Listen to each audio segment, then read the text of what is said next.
Hi, hello. I am Cheyenne Winter. I am an artist. If you're new here, welcome. If you're not new here, welcome back. I'm so excited to have you here. Today, I am working on a painting that I was feeling very scared about working on, and I'm excited to share the process with you and talk about working through anxiety and insecurity as an artist, because I know it's something we all struggle with, no matter what our skill level is. It's something that we're going to deal with for the rest of the time that we make art, and that is normal and okay, and I think that we should talk about how to deal with it. I'm making this particular painting, which is drastically outside of my comfort zone, because I recently started selling art at a local booth that's kind of like a bazaar style place where everyone can rent a booth and they can sell kind of whatever they want, but it's largely like homemade sweaters that have like cricket designs on them, or homemade soap, or little necklaces that people make, stuff like that. And when it's not stuff like that, it's like vintage artwork that people find or vintage books. And those things are all really cool, but they do attract an audience that I am having a really hard time getting my foot in with, because I make weird art. The prints that I have available are not selling. They are things like a salamander with mushrooms, a frog eating a worm, a leopard gecko. Just, a leopard gecko. So I've been working on making small, like 5x7 paintings that I can sell originals of, and also if I like them enough that I could get prints made of, that are more broadly accessible. I'm seeing that a lot of the audience that goes to this place is older white women, and the art that I see them buying tends to be like kind of generic art that would just like go well in a home. And that's cool. Like, there is a place for that art, and I don't know how to make it. All of my art is not that. And instead of feeling frustrated or feeling down about it, I've taken it kind of as an opportunity to learn how to make different kinds of art and broaden my horizons. And that means being really uncomfortable and also feeling really insecure in my ability. I do have a college education. I got a graphic design degree.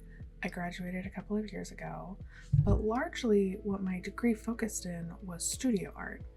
And I mostly just took the graphic design degree course because I didn't have to take a science class if I did that, and I have a learning disorder.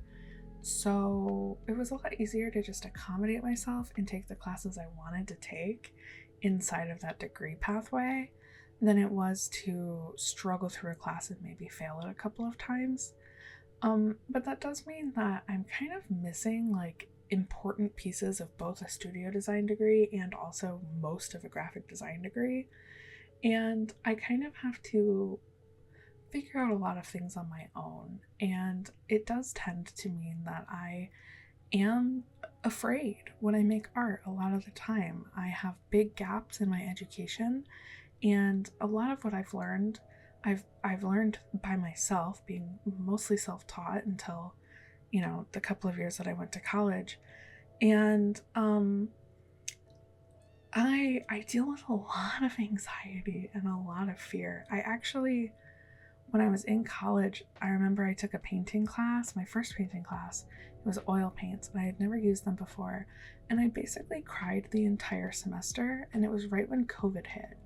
And I remember, we were working on maybe our fourth painting or fifth painting, and the course went pretty quick. So it's not like we had been doing like weeks and weeks and weeks and weeks of work.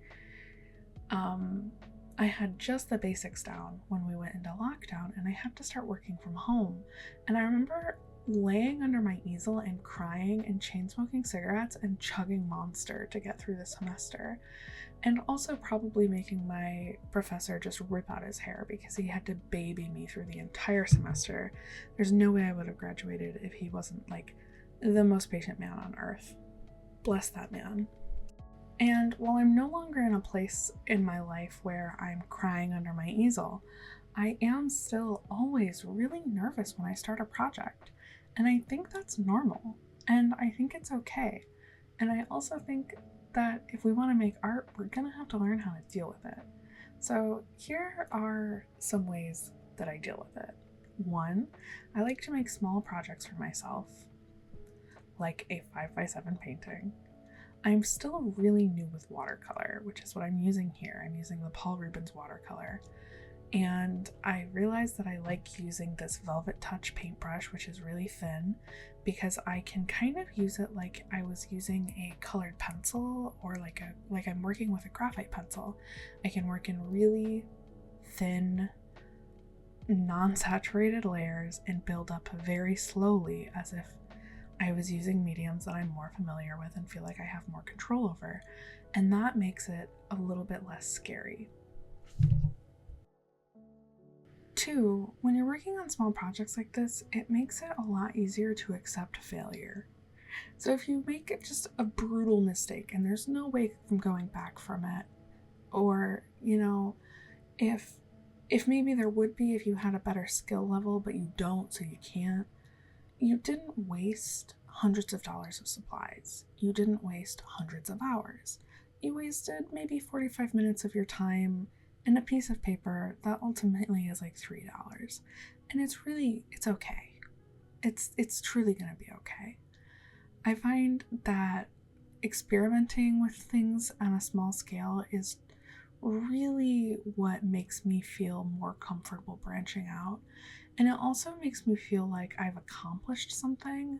Like I finished this painting in 1 day or 2 days, and when I was done, I didn't adore the painting. It's very outside of my comfort zone. It's very outside of my style, and it didn't come out exactly how I wanted it to. There's things I don't like about it, but I only spent 2 days on it, and I had something to show for it, which kind of gave me inertia to start another project. And that sometimes is more important than anything else, because you don't have to enjoy the process. You don't have to enjoy the thing you made, but you do have to keep going. That is the way to learn. And the more you keep going and the more you realize it's gonna be okay, the more okay it's gonna be. The third thing is, it's really important to get some perspective. It's really important to get up and walk away from your painting or your drawing or whatever it is that you're working on and go look at something else. It's really important to look at it from different angles. If you're someone like me who tends to put your face really close to your working surface, you do not have a good view of what this thing actually looks like. And to quote my painting professor, get up right now. Walk across the room and look at it from there. Take off your glasses. Do whatever you have to do to just get a different eye on this thing, because it truly does help. It'll help you see the things you really need to change. And if that doesn't help, get up and take a break. Just walk away. Go for a walk. Go look at other things in your room. Pet your pets. Drink some water. I did that here. I was getting really frustrated and antsy, and I got up and I just took like 20 minutes to inspect the plants in my room and really look at them and appreciate them and think about what they look like. Which I know sounds silly, but just get your brain chewing on something else. How would I paint this? How would I draw this? What colors would make this? Why does this look this way? Why does it lean this way? And then go back. And maybe you need to take a whole day. Maybe you need to take a week even. But a lot of the times I find 30 minutes to an hour does the trick. Fourth, it's important to remember that every single artist you've ever encountered has felt insecure, has felt imposter syndrome, has felt scared of starting a project. It's normal and it's okay. And you might look at these people's art and be like, there's no way they could ever be insecure. There's no way they could ever feel like this art isn't the best art, because it's the best art I've ever seen. And every time I look at it, it pulls on my heartstrings and it makes me want to cry and it makes me feel safe and it makes me feel. But to them, it's just something that they spent 100 hours on. it doesn't necessarily mean anything to them. Besides that, they're so far removed from it that all they can see is all of the little tiny problems that they couldn't get around. They're having the same experience that you're having, they've just also had it 100 times more than you have. And they've built up some distress tolerance around it, hopefully. 5, I think it's important to realize that being scared and being uncomfortable and being anxious isn't necessarily a bad thing. It can feel like a bad thing. It can feel like you sit down to paint and your body is responding like you're being hunted for sport. So how do you change your process? What is it that you can do to jump straight through that problem? Can you set up your art workspace the night before so you really literally just have to sit down and pick up a paintbrush or pick up a pencil and get started? That way you don't have to sit there and fix everything and get everything ready while you feel like something is actively breathing down your throat. I promise it really does make a big difference. Can you play calming music? Can you turn a TV show on? Can you listen to an audiobook? I find that if I listen to an audiobook when I'm making art, it lets my brain chew on the problem without all of the anxious noise. Because a lot of the time, anxiety is your brain kind of just entertaining itself because it needs stimulation. And you may think, but I'm so overstimulated all the time. That doesn't necessarily mean your brain is satisfied with that stimulation. And one of the easiest ways it has to make more stimulation is to make noise that upsets you, because then you get filled with little chemicals that make you feel feelings, and it gives your brain a lot of jobs to do. Because now your heart is racing, and your blood is pumping, and your face is flushing, and now you have a bunch of thoughts in your head, and you're going to have to deal with them, and now you have to focus on your breathing. You know, what if you just listen to an audiobook? I have to listen to them at 2 times speed sometimes to get around my brain still trying to override the process. And that's great because it means, this year I've read 100 books. It's November. I'm not mad about that. I've also made way more art than I really made most other years because it's working. Number 6, remember that it's okay to make art that's bad and to never show it to anyone. Sometimes I feel like a lot of anxiety around making art and a lot of feeling like you're not a good artist is because we make something and immediately wonder what other people are going to think about it and what audience is going to want to engage with this and what is that going to look like and how many likes on Instagram is this going to get. What if you just made art that no one else is ever going to see? How would that change your relationship to art? Especially when you're trying to create a career around art, I feel like it's really easy to get into this trap where like everything is inspired by how well it will do on social media, and that is such a quick way to burn out, just so fast. And it's such a hard hole to dig yourself out of because you still have to, get the clicks and get the likes. So what if outside of that, you had something that was just for you? And it was just about the process. 7, is there anything that you can do to just really completely change the way that you think about making bad art? For instance, one time a therapist gave me an assignment to make the worst piece of art, objectively the worst piece of art that I could ever make. And that was hard for me because I don't like thinking about art in a negative way. I wouldn't look at someone else's art and be like, that's bad. So I had to really think about it, and I really played with saturation that didn't look good together, and muddy colors, and poor line control, and poor edge control, and just things that I generally don't struggle with too much. And in making it, I was able to make a piece of art that wasn't for anything other than to just have fun making it and to just make a mess. And sometimes that's really important. And 2, it made me feel really productive. It made me feel like I accomplished something.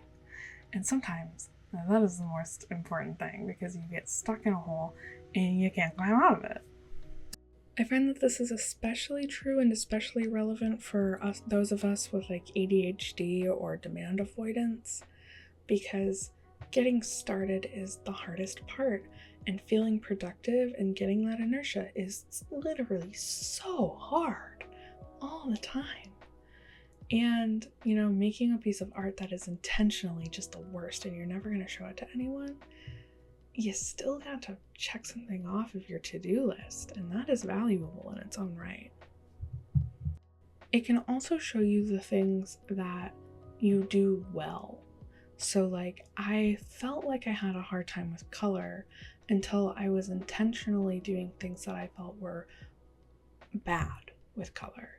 And I was able to make those decisions because they were things that I would never normally do, because I do actually have a decent understanding of how to use color and how to mix color and how to apply color next to each other and how to apply it around my canvas so that it creates a cohesive look.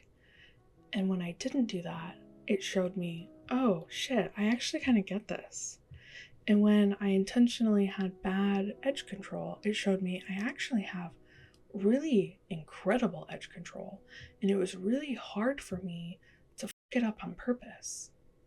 And so that really showed me a lot about myself, and it was really, really helpful. Number 8 is recognizing the value in doing a bad job until you get to the point where you can do a good job. And me making YouTube videos is very heavily an experience in this. I am in the swamp of bad, my dude. Like, I don't know how to frame things. I don't know how to light things. I barely know how to use my camera. I have filmed 2 videos in the last week that were completely unusable because of user error. And so, like, it's really easy to think like, oh, I should just never post until I get this perfect. I should just never share my art until I get this perfect. I should just. When really, if you wait until it's perfect, you're never gonna do it. And you're never gonna be able to build confidence while you're just scribbling away, hiding away in your little workspace and not interacting with the community and not getting any feedback and not getting an opportunity to grow through relationships with other people.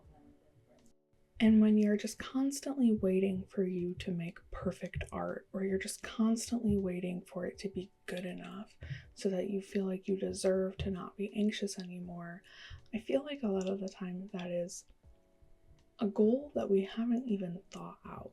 What does it mean for it to be perfect? What does it mean to be good enough? Objectively, make a list. What does that look like for you? Because for me, my goal was making things that were perfectly hyper realistic in graphite. And the day that I reached that goal, I didn't know what to do with myself anymore. I was like, I peaked. I'm 25. I don't know what I'm supposed to do from here. And then I got to have the fun conversation with myself of like, okay, now what? What does the rest of my art journey look like? So make a goal, make a list, like make an actual physical list of what good enough looks like. And smaller goals to reach that. So every single time you sit down to make something, instead of thinking, I want to make a good piece of art, what if you worked on, I want to make a piece of art where I work on my edge control and I feel successful. I want to make a piece of artwork where I convey a message without being really literal. I want to make a piece of art where I experiment with hyperrealism, or I use watercolor for the first time, or I use watercolor in a new way and I feel like it's successful. Those are goals that really, really help break down the anxiety and make things feel more accessible and can help with imposter syndrome, because you're no longer comparing yourself to other people, right? You're comparing yourself to this list of goals that you have set for yourself that are hopefully realistic to what you can already accomplish, just a little bit more. And then when you're finished with the project, give yourself a critique in the way that you would want to be critiqued in an art class. So ask yourself, did I meet that goal? How did I do? What does that look like? What things can I repeat the next time I try to do something like this? And I promise it really, really does make a difference. That is the way to, one, help your anxiety, because you can have like objectively, yes, I did this, this, and this. I am becoming the artist that I want to be. And two, you're going to grow so much faster and it's not going to feel like a slog. All of this goal setting aside, I think that it's really important to, number 9, make art that's fun to make. Make challenging art sometimes, but have a good balance. There is nothing wrong with going back to the comforting thing that you like to draw. If you like to draw little smiley faces, if you like to draw animals, if you like to draw pretty girls, if you like to draw big muscular men, whatever it is, do it and have a good time with it. It doesn't matter if you're drawing the same thing every single time with like a slightly different angle and like a slightly different haircut. You're still working on your hand-eye coordination. You're still building a habit of creating art. You're still showing up for yourself as an artist. And when you can tell yourself those things and remember, hey, I'm still doing the thing that I want to do. I'm still working on my goals. I'm just taking a day for me. That helps.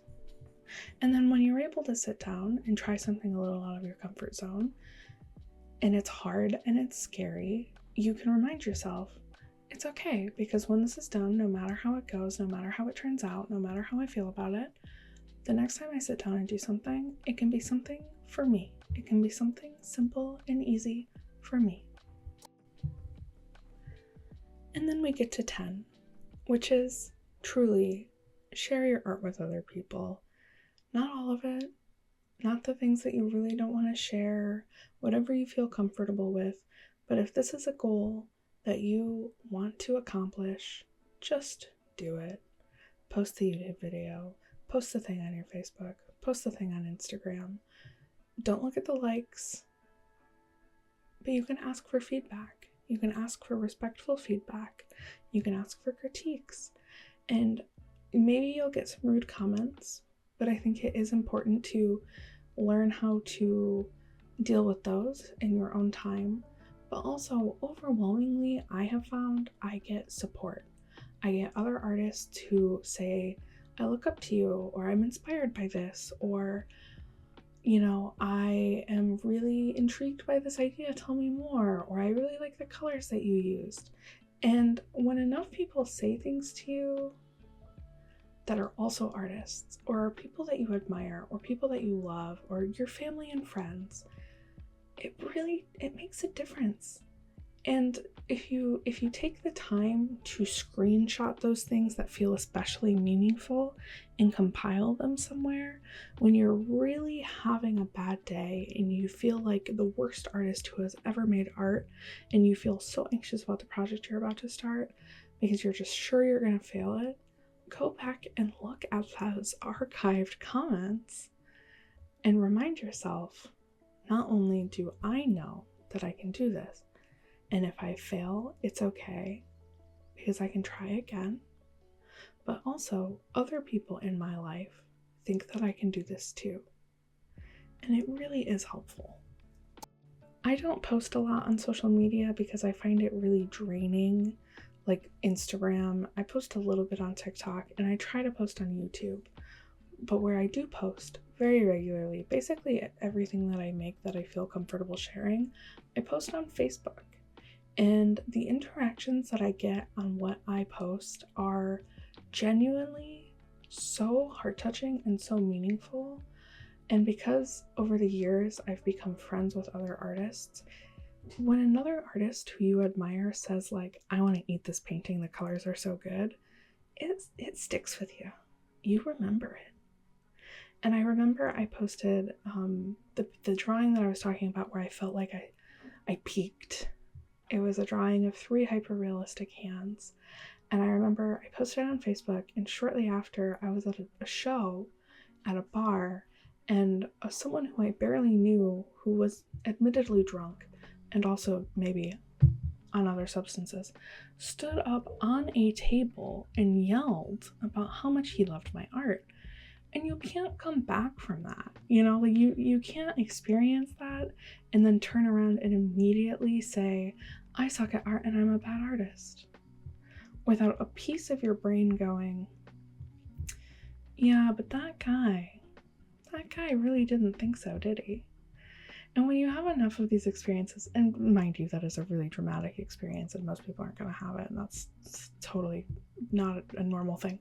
When you have enough of these little interactions, they really do build up, especially when you take those screenshots, especially when you go back and look at them, especially when you internalize them and you repeat them to yourself and you say, this person who I look up to thinks this about my art.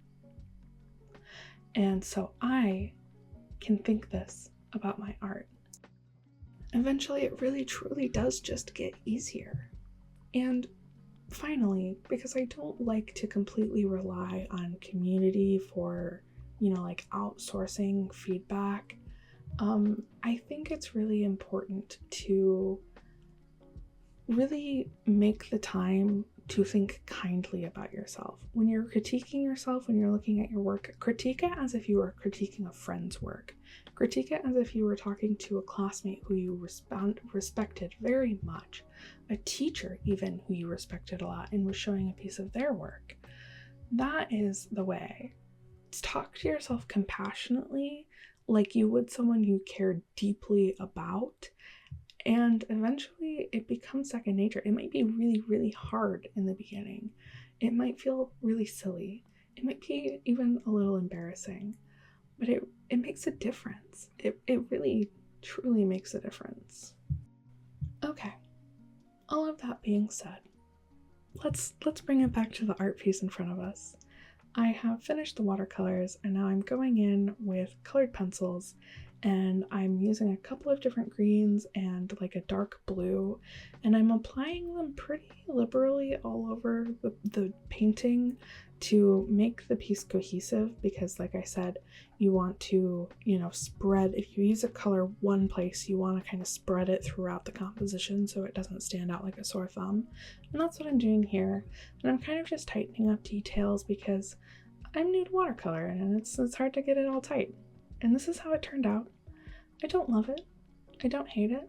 I do think that my target audience might appreciate it once I get it framed up and cleaned up and nice and ready to go. And I'm ultimately very proud of the fact that I made it. I hope that some of these tips have been helpful for you and you're able to turn things around and make something that you're proud of too.